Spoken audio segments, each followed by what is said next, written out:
gotten everything fixed. All right, let's just start from the top again. So we're going to be talking about why I support banning facial recognition. This has not always been my stance. I used to be like, oh, wow, it doesn't make that, it doesn't matter that much. I think it's fine for us to, continue to treat this like any other technical system, and just, I don't think banning it's necessary. And I have, at this point, changed my mind on that, and I think in fact it is necessary. So I just want to talk about some of the things that I've taken into consideration and that I've learned, and maybe have a little bit of a discussion around it. Yeah, and just talk about the problems.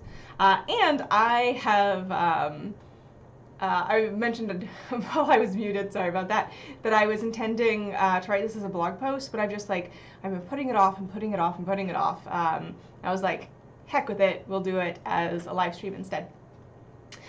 And as a note, I'm in the US, my context is very UX-centric, I'm much more familiar with law in the US, so there is relevant legislation that's been, draft legislation I should say, that's been introduced in the EU, and I think the most relevant bit is that there is not, can I get that to go away? Sure can't, well, that's okay. And I think the most relevant bit is that there is not, you know what, that's going to be more upsetting enough that I want to present instead. And I'm zoomed too far in to present. Let me do this. Sorry, this is the first time I've used this, this format. Wow. So I'm in the US, my context is going to be US-centric. That's just the way it is. And the draft legislation, I think the most relevant bit is that it doesn't restrict military and governmental use of AI technology, generally, broadly discussed. So, number one. Ooh, no, there we go. Lack of consent. So I think this is probably the most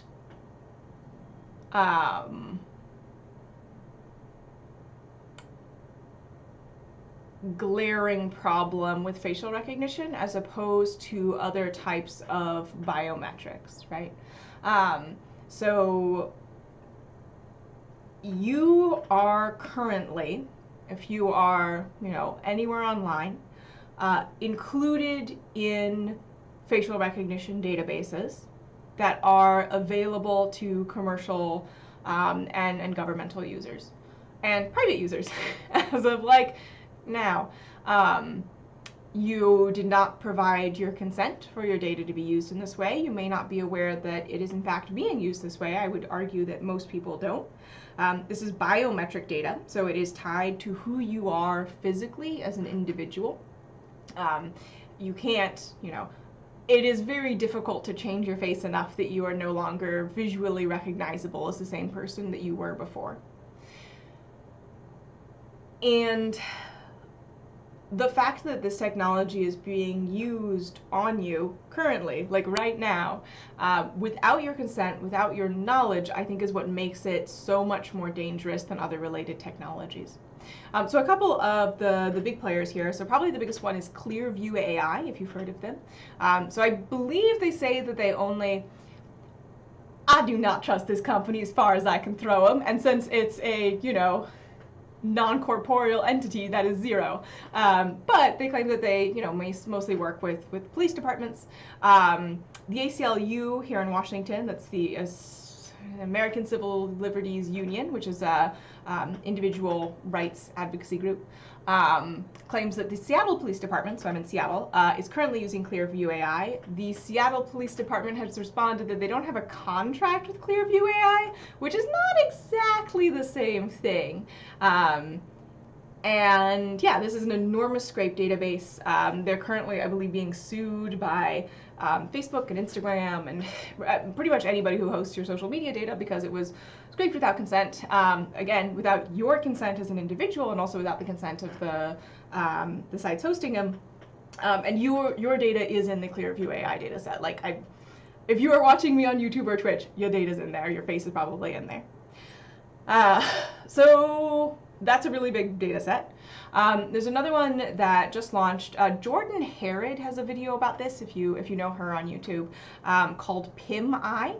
And the idea here is that this is supposed to be a service that you use. You upload a photo of your face, and they say, oh, looks like someone's using your photo, you know, on this website pretending to be you. So their claim is that it's an identity theft prevention service. You do not need an account to upload a photo. You can upload anybody's photo. And I believe the photos are stored for 48 hours. And the data, the photo data that they have includes images of sex workers. So it has images taken from pornography. God, there's so many problems there. I think that their intended use case could potentially be okay, but the abuse potential of this technology is staggering, incalculable. I don't know how they launched. I know how they launched, but it is shockingly irresponsible to me, and I think an ethical breach of the highest order that this product was pushed. And again, you don't need an account. You could log in right now and upload a photo of your face if you wanted to and see where in their data sets, where in their scraped data it occurs. You'll probably also see from reporters that I've seen talking about it, and Jordan's video as well, a lot of people who are not you, but kind of look like you. And we'll talk a little bit later about false positives and why that's such an issue. Vue Ai, definitely in use by police departments. By some estimates, 25% of police departments in the United States. PimEye, in use by randos on the internet, so that's great. And then Ring, so you may not know this, but Amazon, I should say this is slightly adjacent to facial recognition. I don't know for a fact that they are using facial recognition on this, but Ring data has been subpoenaed on multiple occasions, and Amazon has, you know, collaborated with police departments on this.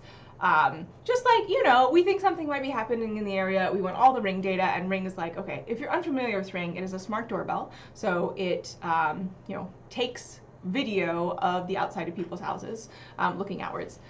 You are also probably in some of these Ring data sets without knowing it. You did not give your consent to be recorded, but you know, you probably were anyway.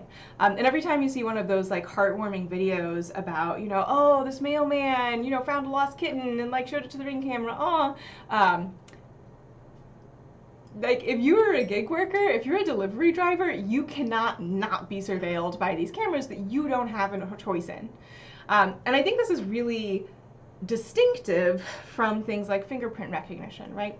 So fingerprint recognition, still an automated thing, still, so from a technological standpoint, still an automated thing, still a biometric thing, but you know when your fingerprint's been taken, right? And you can be like, no, I don't consent to you to use my fingerprint for X purpose, right? So there's more knowledge that it's happening, and you have more ability to consent with something like a fingerprint recognition.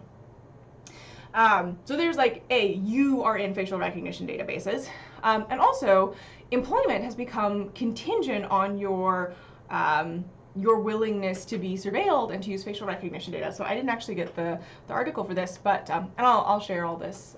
These are all links. I'll share this out later. So Amazon delivery drivers, as of, let me pull that up.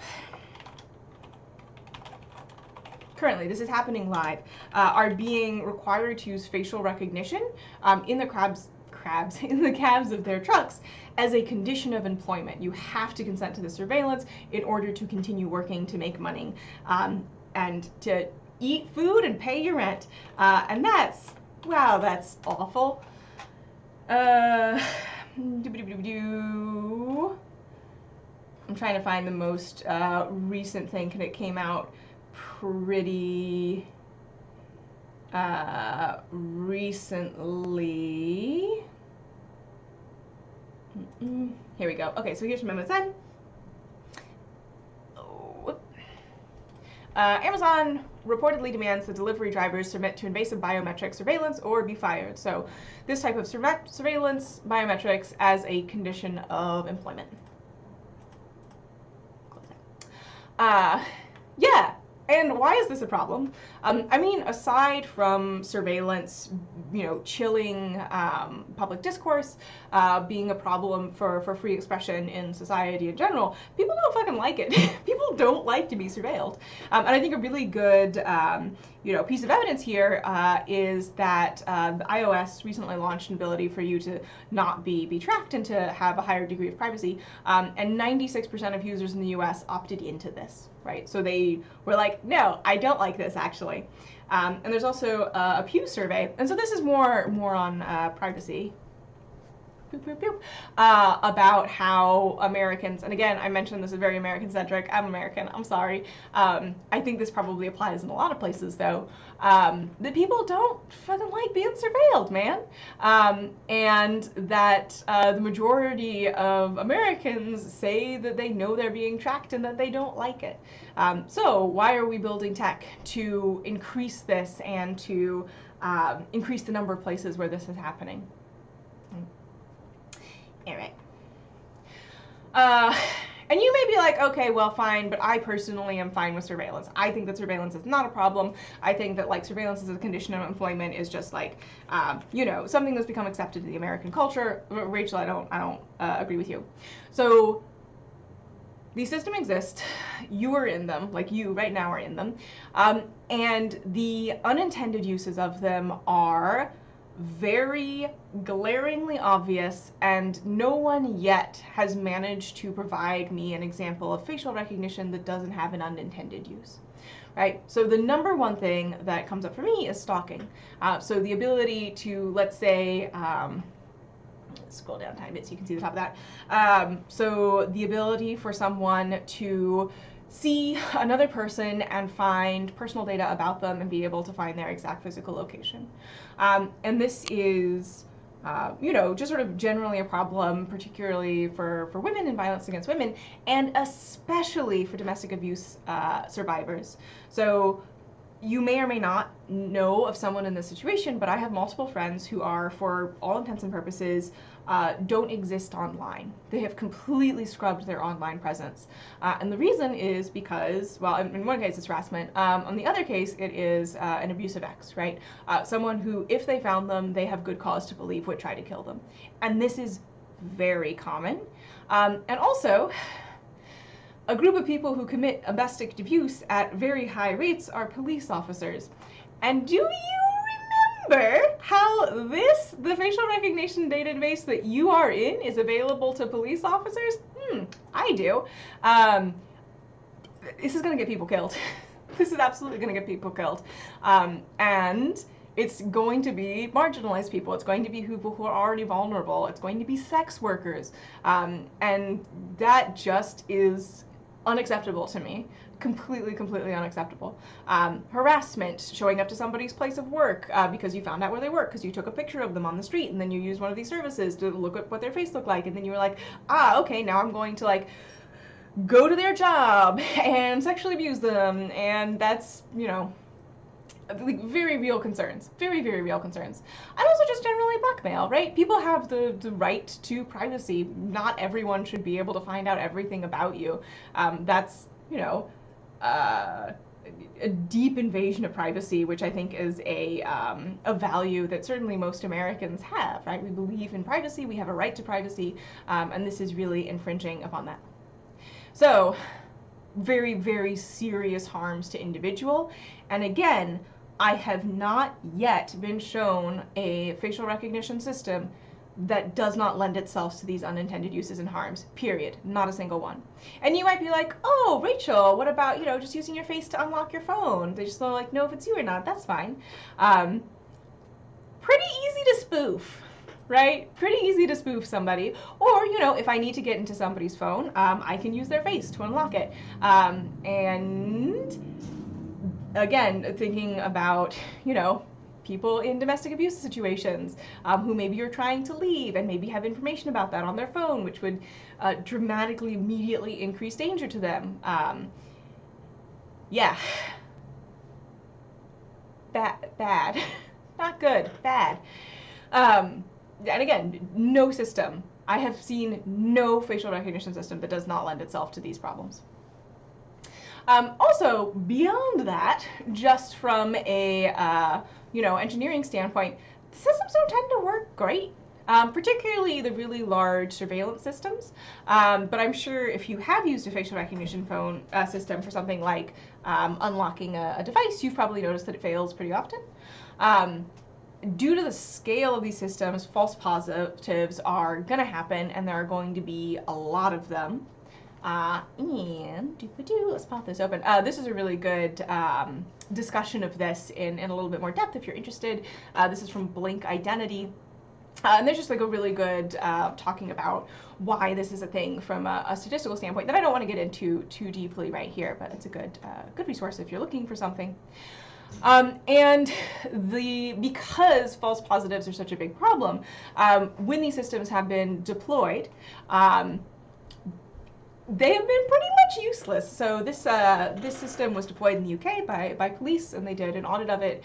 And the system that surveilled a lot of people that did not consent to be surveilled had a 91% false positive rate and led to 0 arrests. So you have all of the risks, all of the harms, the lack of consent, and the trade-off is nothing. Like, it doesn't work. So from an engineering standpoint, like, why would you do this? Why would you build a system? And it's also led to false arrests. So these are 2 of the cases that I know about. I would be shocked if there are more that we don't know about. So this one was from Detroit from last year. I believe the ACLU is litigating this one. And this one was from New Jersey this year. And these are people who were arrested and held in jail falsely based on a facial recognition match. And if you're not super familiar with the US justice system, we have a bail system. So if you are arrested and accused of no crime, they can just hold you until you come up with a large sum of money. And bail is its own big problem. But as a result, if you don't have a lot of like liquid cash lying around, you know, you don't show up for work, you get fired. You can't arrange childcare for your kids, you lose your kids to CPS. Like, it is a massive problem to be arrested in the United States. And false arrests are a big part of that problem, and facial recognition is directly leading to false arrests. So again, this big system, lots of harms, genuinely hurting people for, I don't know, there have been some cases where facial recognition police departments have claimed have helped, in addition to other evidence. Also, speaking of harms, hi Peripheral. So there is continuing movement in the United States towards automating weapon systems, and particularly weapon systems that we use against just like other people in the world who have no say in the governing structure that is using these against them. And like, again, I find that ethically wrong, and I suppose you might have another personal ethical framework where you think that that is okay, but given these, you know, significant problems with facial recognition technology as a piece of technology, the fact that you could be wrong, and also being wrong leads to somebody being killed because of the system that was being used, is wowee, that's a harm. That's an ethical harm for a system that doesn't need to exist, right? There's no imperative that we build or use facial recognition systems. We don't need them, right? This isn't water purification. This isn't handling sewage. This isn't food delivery. This isn't, you know, a need. This is something that surveillance societies would like to have in order to cause, you know, in order to have interactions with people that they would prefer not to have. And again, setting aside your sort of personal stance on police state or things like that,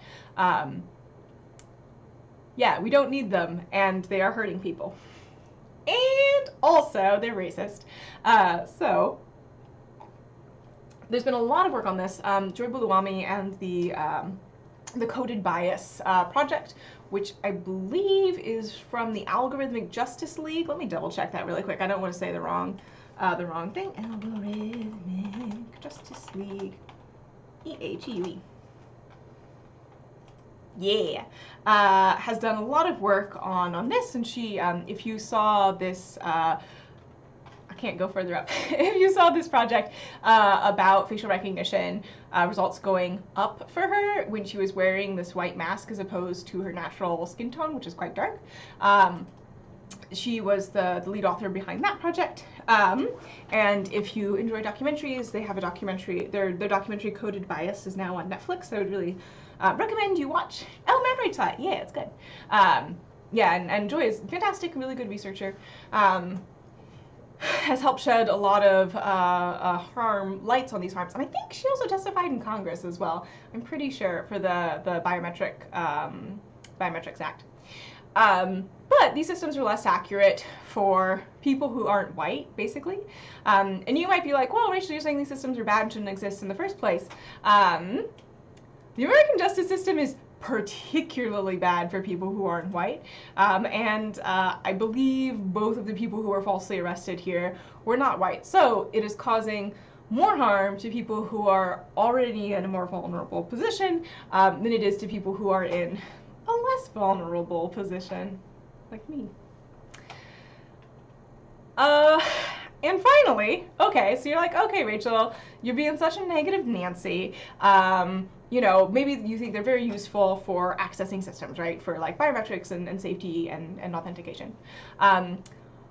So I am not a security expert, but my understanding from security experts is that biometrics is not a great way to do system access. It's spoofable. So I don't think I've seen any work on this, but there's a recent computer vision paper that found that you could fool some state-of-the-art models into incorrectly identifying objects by putting, you know, written human language labels on those objects. And for example, I feel like you could probably get pretty far by like training a system to, you know, pay more attention to badges than you could to the actual facial recognition structure, and then you can, you know, fake the badge. And the other thing is, you can't change biometrics, right? Like if you're using your fingerprint to enter a system and somebody makes like a silicone copy of your fingerprint and starts using that instead, you can't change your fingerprint. You can change your password, right? You can get a new YubiKey. You can use other ways of authenticating and proving that you are who you are that are less inherently risky. And also, if you lock your phone with your face or your fingerprint, I would recommend that you not do that, particularly if you are going through, you know, just living in America, because you don't need a warrant to open a phone if it can be opened using biometrics. But you do need a warrant to open a phone if it can be opened using a password or a passphrase or something like that. So, just as like a personal protection, because regardless of your sort of personal stance towards the police force in the United States, I think that it is pretty clear from talking to like any lawyer that interactions with the police have the potential to go very badly for you as an individual if you share any information at all. And there's some like messed up court cases where you're like, that cannot possibly be the way that that went. Like, it's very obvious what this person meant in context, but the officer is like choosing to maliciously misinterpret it. Oh, all right, so this has been a lot of gloom and doom. A lot of me being like, these are so bad, people are gonna get hurt, they're like currently being hurt, huge problem, no good, what can we do about it? Because I don't like to be like, here's a problem, I'm not going to give you any solutions, just go away and feel bad. Yeah, isn't that fun, Madrid? You don't need a warrant. Yeah, also, I didn't put this in my bullet point list, but it is something I think about a lot.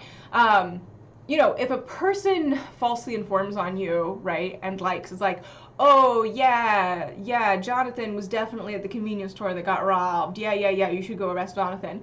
Or like somebody swats you, right, and sends the police to your house. You have legal recourse there, right? That would happen by individuals acting maliciously, and you can do something to protect yourself and like, you know, find whatever flavor of justice it is that you are looking for. But if a system does it, and if a system does it automatically, what's your recourse, right? Like these folks spent time in jail. Are they going to get back wages? Like, from who? Like, what sort of restitution is going to be applicable in this situation? Oh, did I talk about automation bias? I know I had it as a. Did I not have it as a bullet point? Oh, I did. Okay, yeah, automation bias. So the other thing that I forgot about, sorry. See, this is why I didn't sit down and write a blog post, because I got a lot of thoughts on this, and they go in sort of a lot of different directions.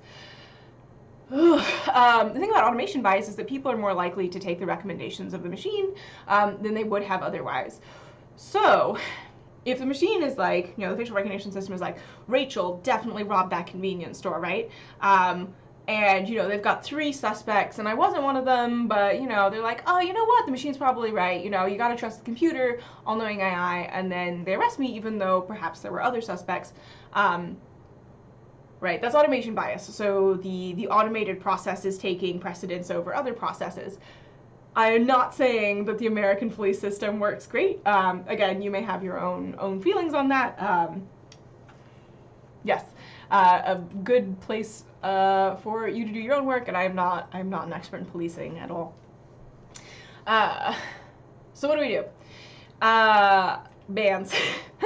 I think they should be banned by law. I think they should be banned from individual use, and I think they should be banned absolutely for governmental use, both on people in your country and in other countries. And that's my stance on the matter for the reasons outlined above. And the good news is that there are lots of bans that have been passed. So Virginia, I'm from Virginia. I was delighted by this. Virginia killed it this legislative session. They did a lot of good work.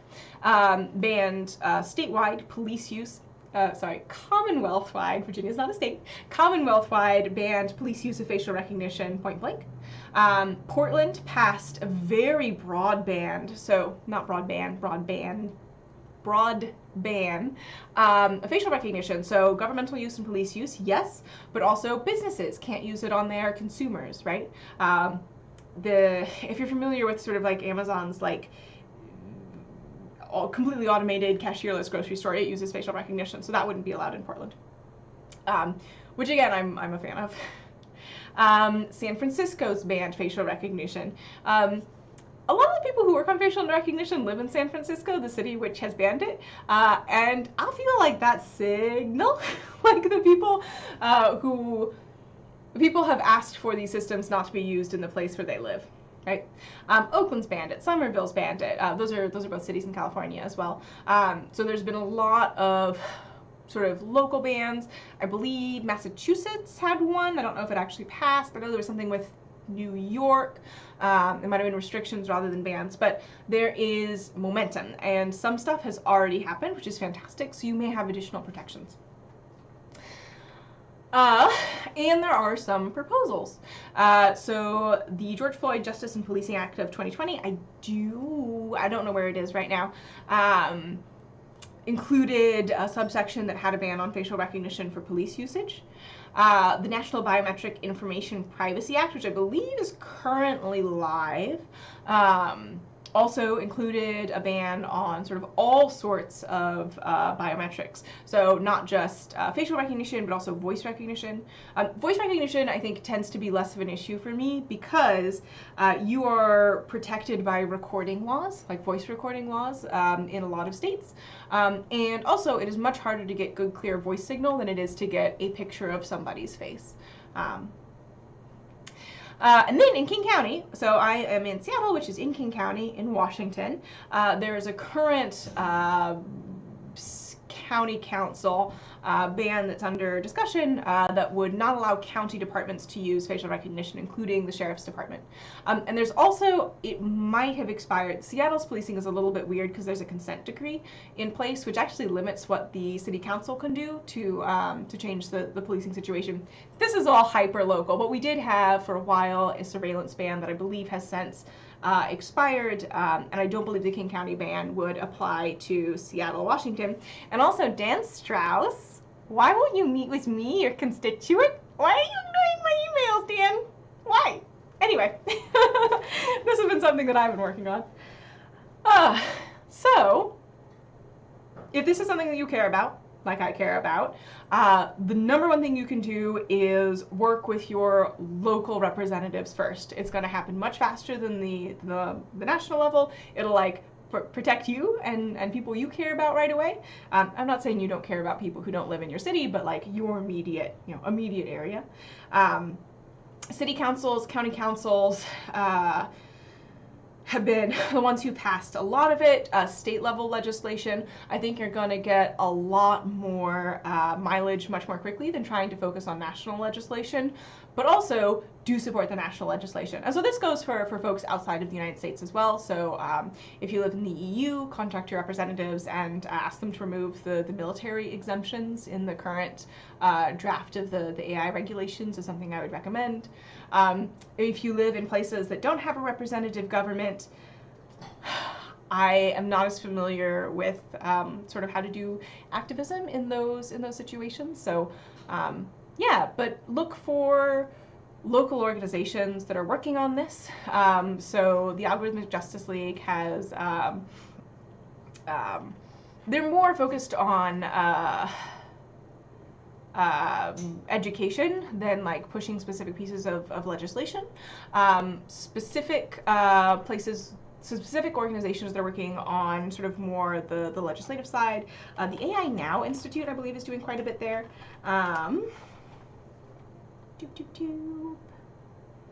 Yeah, I believe they have policy recommendations. I could be wrong on that.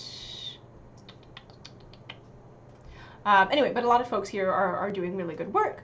The ACLU has really been at the forefront of this. So if you're in the US, it's the American Civil Liberties Union. I think the U stands for union. If you're in the US, state level organizations have really been pushing something. So the ACLU of Washington supports this ban for King County. The National ACLU, if you've personally like been a victim of a facial recognition incident, I would recommend reaching out to the ACLU and see if you can get legal representation that way. Yeah. So it's a problem. I believe that the solution is a ban, and to make that happen, work with people who are already doing the work and find out how you can support them. Also, what's Evan Greer's organization? I know that they also have proposals. It's not the EFF. Let me find if I can find it really quick. All right, let's see. I believe the EFF has done some like stuff on it, but I don't know that it's the Electronic Frontier Freedom Foundation. Rachel, you don't know what can I not spell either? Sure can't. Turns out Evan does not have two E's in it. Fight for the Future, sorry, is what I was looking for. So it's fightforthefuture.org. They are doing a lot of work on this. They also do work. They work on a lot of issues, but facial recognition is one of them, and they have a lot of resources as well, and are working with a lot of organizations. So that's another good place too, a lot of organizations. The Surveillance Technology Oversight Project, they are specifically in New York City. So you might reach out to them for like resources and stuff. But anyway, that's my bit. Facial recognition is bad. It harms people. It is currently harming people. It will continue to harm more people the more widely it's used. And what we can do about it is work with our legislators to get it banned. All right. Thanks for joining. I hope this was not too depressing. I hope you feel empowered and excited. And yeah, let's call some senators and city council reps. Dan. All right. Yeah, I don't know when I'm going to stream on this channel again next. It'll probably be at some point. I'll do something. There's a project that I kind of want to work on, and I kind of want to live code, and we'll see if I do it on this channel or not. It'll definitely be on my Twitch if you're watching on Twitch. Whether or not it'll be on my YouTube, a TBD.